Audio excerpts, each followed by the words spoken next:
اور دوسرا میرے بھائیوں، آج انشاءاللہ حج ہے اور کل ہمارا 9 ذی الحج ہوگا۔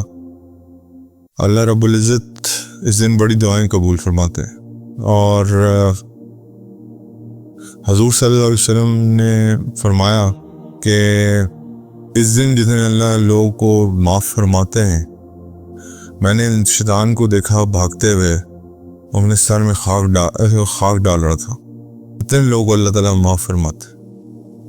تو کل کا دن جو ہے وہ بڑا مقدس ہے، اور انشاءاللہ اگر آپ اس کا روزہ رکھیں گے، جیسے پہلے بھی بیان ہو چکا کہ پچھلے سال اور اگلے سال کے گناہوں کا کفارہ بھی ہے، اللہ کے نبی کی حدیث ہے، اور اس میں دعائیں بہت قبول ہوتی ہیں۔ اگر آپ کا مسئلہ چل رہا ہے، کسی کا روزی کا مسئلہ چل رہا ہے، کسی کا خاندان میں کوئی مسئلہ چل رہا ہے، کسی کو غربت کا ایشو ہے، کسی کو ان لاز کے ساتھ کوئی پرابلم ہے، یہ ہے دن جس سے آپ اللہ سے مانگ سکتے ہیں۔ اور علماء کہتے ہیں اسپیشلی اللہ کے نبی نے کھڑے ہو کے کہوں پہ 4 سے 5 منٹ دعا مانگی ہے اس دن اپنی امت کے لیے۔ اور آپ دیکھ لو کہ جبل رحمہ پہ آج بھی وہ جبل موجود ہے، وہ جگہ موجود ہے جہاں نبی کریم صلی اللہ علیہ وسلم نے کھڑے ہو کے اونٹنی جو ہے وہ تھک گئی، بیٹھ گئی، لیکن اللہ کی نبی کی دعا ختم نہیں۔ اور اس دن کو ایک اور فضیلت یہ حاصل ہے کہ اس دن آپ کا دین مکمل کیا گیا، یوم اکملت دینکم، اسی دن وہ آیت نازل ہوئی۔ تو 9 عرفات کو اللہ تعالیٰ نے صرف حج کا مقرر نہیں کیا، بلکہ اس دن آپ کا دین بھی مکمل کیا ہے۔ اور اللہ تعالیٰ نے جو فیور ہمارے لیے چوز کی وہ اسلام تھی، اور الحمدللہ ہم مسلمانوں کے گھر پیدا ہوئے، اور اللہ کا شکر ہے امت محمدیہ میں پیدا ہوئے، اور اس کے بعد اللہ کے نبی صلی اللہ علیہ وسلم کے امت میں تو پیدا ہوئے، اس کے بعد کلمہ کی بہت بڑی نعمت کے ساتھ اللہ نے ہمیں نوازا۔ اللہ معاف فرمائے، اس کی قدر ہمارے لیے نہیں ہے۔ ان سے پوچھئے جو دین میں بعد میں داخل ہوتے ہیں وہ کیا کیا قربانیاں دیتے ہیں، گھر والے ان کو نکال دیتے ہیں، ڈسون کر دیتے ہیں۔ ابھی ہم نے سیدنا مصعب کے بارے میں جیسے پڑھا، دوبارہ کوئی شکل نہیں دیکھتے، ٹائرز بریک کر دیتے ہیں۔ تو جنہوں نے ان مشکلوں میں زندگی گزاری ہے وہ ان سے پوچھنا چاہیے، لیکن ہم اللہ کی نعمت کو جتنا بھی شکر ادا کریں کم ہے کہ اللہ نے ماں کی گود میں کلمہ دیا ہے، اور یہ کلمہ جو ہے، یہ دین جو ہے، یہ 9 ذی الحج کو ہی کمپلیٹ ہوا، اور اللہ کے نبی نے دعا فرمائی خصوصی طور پہ اس امت کے لیے، اپنی امت کے لیے بہت دعا فرمائی، اور پھر جو خطبہ انہوں نے دیا وہ ہم نے ڈسکس بھی کیا تھا۔ اس میں بہت بڑی باتیں ہیں جو مجھے اور آپ کو سیکھنی چاہیے۔ یہ ہر سال یہ دن آتا ہے اور چلا جاتا ہے، اسی طرح ہر سال رمضان آتا ہے اور چلا جاتا ہے، لیکن واللہ میں اپنی بات کروں گا، باقی آپ لوگ انشاءاللہ مجھے یقین ہے مجھ سے بہتر ہی ہیں، لیکن انالیسس نہیں کرتے ہم اپنا کہ میرا پچھلا رمضان اس رمضان سے بہتر تھا یا اس سے ورس تھا۔ اس کا کیا مطلب ہے کہ میرا گراف نیچے جا رہا ہے، اوپر جا رہا ہے؟ میرا ذی الحج کا عشرہ جو تھا وہ پچھلا بہتر تھا، یہ والا بہتر ہے؟ یہ وہ دن ہے جن میں آپ اپنا انالیسس کر سکتے ہو، لیکن انفارچونیٹلی وہی والی بات ہے نا جو ابھی ہم فراغت کی نعمت والی بات پڑھ رہے تھے، ہمیں مصروفیت سے ٹائم نہیں ہے کہ جو ہے نا وقت نکالیں اپنے لیے، اپنی ذات کے لیے، اور سوچیں کہ کیا ہم نے اس دین کی خاطر ہم نے اپنے آپ کو کتنا امپروو کیا۔ جاب پلیس پہ ہر انسان اپنی کوشش کرتا ہے کہ یار میری امپرومنٹ سب کے سامنے ہو، اور جو رب العالمین ہے اس نے تو مجھ سے اور آپ سے سب سے پوچھنا ہے کہ کیا پہنچا، اب تو سب کچھ پڑھ بھی لیا الحمدللہ، انشاءاللہ یہ 22واں پارہ ختم ہو جائے گا اللہ کے حکم سے۔ تو اب آپ یہ دیکھو گے اب میرے اور آپ کے کندھوں پہ بوجھ بھی زیادہ ہے، اور اگر ہم نے سے کچھ حاصل نہیں کیا خدا نخواستہ تو اس علم والے کے لیے وہ وبال ہے وہ علم. اور مثال اللہ کے نبی نے دے دی کہ گدھے کی طرح ہے کہ بس کتابیں لاد دیں. تو کیا میں اور آپ انالیسس کرتے ہیں رمضان المبارک آف 24 واز بیٹر اور 25 واز بیٹر, اور پتہ نہیں اگلا نصیب ہونا ہے نہیں ہونا ہے, اللہ بہتر جانتا ہے. اس طرح یہ کل کا دن انشاءاللہ اللہ تعالیٰ نصیب کرے تو کل کے دن میں بھی اللہ سے خوب مانگیں. اللہ اسپیشلی جو علماء کہتے ہیں کہ عصر سے مغرب سے خوب دعا مانگیں اللہ سے. اپنے آپ کو آئسولیٹ کر لیں, کتنی دیر 2 گھنٹے ہوتے ہیں, اور اللہ سے اس میں مانگ کے جو آپ نے مانگنا ہے. دس از اے ڈے, اللہ اس دن بہت عطا کرتے ہیں. اللہ تعالیٰ مغفرت بھی بہت کرتے ہیں, عطا بھی بہت کرتے ہیں. اور جو مانگنے اللہ سے مانگیں. اور اس کی ایک دعا بتائی گئی ہے خصوصی جو حدیث میں آتی ہے, وَلَا إِلَهَ إِلَّا هُوَ وَحْدَهُ لَا شَرِيكَ لَهُ لَهُ الْمُلْكُ وَلَهُ الْحَمْدُ وَهُوَ عَلَىٰ كُلِّ شَيْءٍ قَدِيرٌ. یہ دعا ہے جو کہ یوم عرفہ کے لیے بہترین بتائی گئی ہے. کلمہ ہے لا الہ الا اللہ وحدہ لا شریک لہ لہ الملک ولہ الحمد وہو علی کل شیء قدیر. یہ آپ کو کہیں بھی مل جائے گی ان رائٹنگ بھی.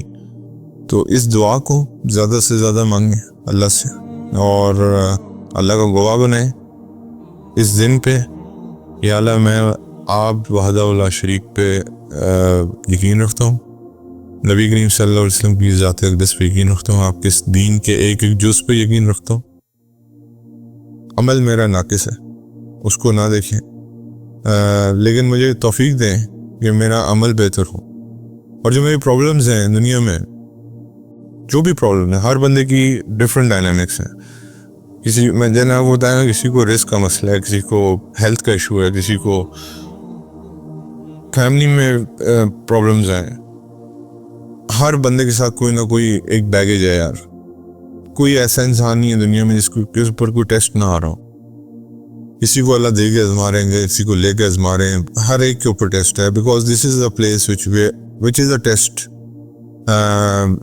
Case it self. یہ ایک امتحان گاہ ہے جس سے میں اور آپ گزر رہے ہیں. میں اور آپ فیل نہیں کرتے اس کو, ہمیں لگتا ہے کہ شاید ہم نے ادھر ہی رہنا ہے, لیکن ایسا نہیں ہے. جانا ہے اللہ کے پاس, اور پوچھ گچھ بھی ہوگی, اکاؤنٹیبلٹی بھی ہوگی. اور اللہ نہ کرے اللہ تعالیٰ رو کے پوچھے کہ کیا کر کے آئے ہو, کیونکہ اللہ کو کون جواب دے سکتا ہے. ادھر تو ہمیں اپنے کسی بڑے کو جواب دیتے ہوئے حالت ہماری خراب ہوئی تھی. والدین کچھ پوچھ لیں تو آگے سے منہ سے الفاظ ہی نکلتے, تو کوئی دفتر میں کوئی بڑا پوچھ لے تو الفاظ ہی نکلتے. تو وہ رب العالمین ہیں جو سارے بادشاہوں کا بادشاہ ہے, تو وہ پوچھ لے تو کیا جواب دیں گے اس کو. دیر از نتھنگ جو ہمارے پاس ہے اللہ کو دکھانے کے لیے. دین کے لیے قربانی کوئی نہیں ہے. میں اپنی بات کر رہا ہوں, میں انڈیویجولی اپنی.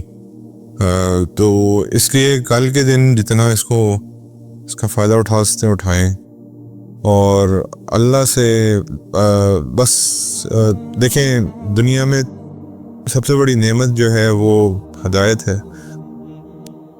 اللہ سے بس یہ دعا ضرور کر لینی چاہیے کہ اللہ ہدایت دے کے چھینیے گا مت, قبر تک اس کو لے کے جانے کی توفیق دے دیجیے گا. اس کے بعد دنیا میں اس کے بعد جو بڑی نعمتوں میں سے نعمت ہے وہ ہیلتھ ہے, صحت ہے. صحت ہے تو سب کچھ ہے, آپ کسی کی محتاج نہیں ہیں. اس کے بعد اللہ تعالیٰ نے اور رزق میں تو بہت ساری چیزیں شمار ہیں, میاں بیوی بچے سب رزق میں آئے تھے. سب کا سوال کریں اللہ سے. اللہ تعالیٰ آپ کو انشاءاللہ اس میں پوری مدد فرمائیں گے. اس یقین سے دعا کریں کہ اللہ آج کا دن آپ دعائیں قبول کرتے ہیں. اخلاص سے دعا کریں تو انشاءاللہ یقیناً آپ کی دعا کو قبول کیا جائے گا. اور جو بھی مسئلے مسائل چل رہے ہیں وہ ہر ایک کو اپنے مسئلے پتہ ہیں, وہ اللہ کے سامنے رکھے. رادر دن لوگوں کے سامنے, لوگ تو کچھ نہیں کرتے, آپ لوگوں کے سامنے اگر کوئی بات کرتے ہیں تو وہ you are giving your basically weak point to others. So it's better کہ اپنی ویکنیس اللہ کے ساتھ شیئر کریں. ٹھیک ہے اگر آپ کو کوئی لگتا ہے کہ آپ کو مدد کر سکتا ہے اسے ضرور مشورہ کریں، لیکن جو رونا ہے نا وہ اللہ کے سامنے روئیں، وہ کسی انسان کے سامنے نہ روئیں، کیونکہ وہ انسان بھی کس کا محتاج ہے؟ اللہ ہی کا محتاج ہے۔ تو اس لیے کل کے دن کو پہلے تو کوشش کریں گے، انشاءاللہ کوشش کریں گے توفیق ہو تو روزہ رکھ لیں، اور اپنے اگلے اور پچھلے سال کے گناہوں کی تلافی ہو جائے گی انشاءاللہ، اور باقی اللہ سے عصر سے مغرب جو ہے یہ دعا جو میں نے آپ کو بتائی یہ مانگ لیں، اور اپنا ٹائم تھوڑا سا آئسولیٹ کر کے اللہ سے رابطہ قائم کریں۔ اللہ آپ سب کو جزائے خیر دے جی، اور میری طرف سے آپ سب کو آنے والی عید کی خوشیاں مبارک ہوں۔ اللہ تعالیٰ ہماری قربانیوں کو قبول فرمائے۔ اس کی جو روح ہے اصل میں جو اللہ نے ہمیں سکھائی تھی، اب تو اللہ معاف کرے وہ نا اتنا آسان ہو گیا ہے، پیسے ٹرانسفر کرو تو قربانی بک ہو جاتی ہے، اللہ معاف کرے وہ کانسیپٹ ہی ختم ہو گیا جس طرح پہلے ہوا کرتا تھا۔ لیکن اللہ نے سیدنا ابراہیم علیہ السلام سے قربانی مانگی تھی بیٹے کی، اور وہ بھی ڈائریکٹ نہیں، خواب میں، اور نبیوں کو خواب آپ کو پتہ ہے کہ وہ وہی ہوتی ہے۔ تو اب کتنی بڑی قربانی، ایک بیٹا اتنے عرصے بعد اللہ نے دیا، اور پھر اس کو چھوڑنے کے لیے کہا، لیکن وہ پھر ہمیشہ کے لیے حضرت ابراہیم جو ہے نا وہ سکسیسفل پیپل میں ہمیشہ کے لیے، آپ قرآن میں دیکھتے ہو ابراہیم علیہ السلام کی تعریفیں بھری ہوئی ہیں۔ آج آپ حج اور عمرے پہ جاتے ہو، آپ کو حضرت ابراہیم کی سنت پوری کرنی پڑتی ہے، آپ کو حاجرہ علیہ السلام کی سنت پوری کرنی پڑتی ہے، آپ جو مرضی کریں۔